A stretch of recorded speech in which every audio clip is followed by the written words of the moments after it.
The enslaved man only wanted a sip of water, and the orc unexpectedly nodded in agreement. As the man carefully picked up the jug and gulped down the water, the next second,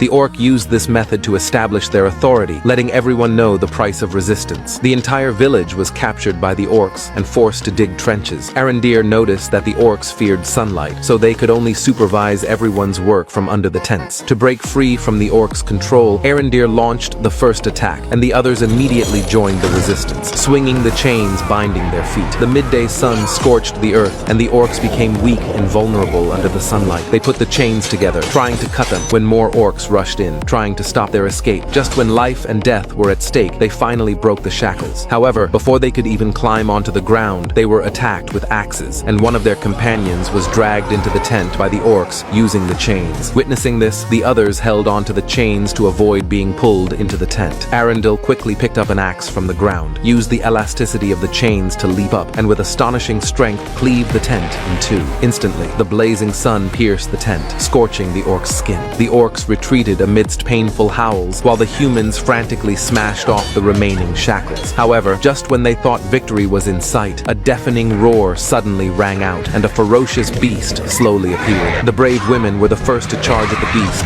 but were instantly pounced on by the dire wolf. Humans were utterly helpless against a wild beast. Arundel was enraged by this. He quickly pulled on the chains, trying to lure the dire wolf towards him. As the dire wolf charged at him, Arundel skillfully leaped to the side, dodging the wolf's attack, and simultaneously used the chains to bind the dire wolf to a tree root. However, seeing this, the orcs, disregarding the scorching sun, rushed out. They struggled to grab the chains, trying to pull Arondir back to the tent. Arondir showed no fear. He grabbed a branch and charged at the orcs. At that moment, the captain's shackles were finally broken, and he immediately fled towards the ground. However, the wolf also broke free and pounced on the captain. At the crucial moment, a javelin pierced the wolf's body with pinpoint accuracy, giving the captain a chance to escape. As he climbed up to confirm the captain's escape, the scene before him shattered all his hopes. The captain was pierced through the heart by an arrow and fell instantly. He was dragged back into the trench by the orcs and pinned to the ground. The orcs decided to hand him over to their leader, Adar, for personal execution. With Adar's shout, the orcs on both sides instantly parted to make way, revealing a figure with a face scorched by flames but with pointed elven ears. However, he did not immediately begin judging Arondir. Instead, with tears in his eyes, he first euthanized a severely wounded orc. The name Adar means father in Elvish, and Arundel couldn't understand why these orcs revered him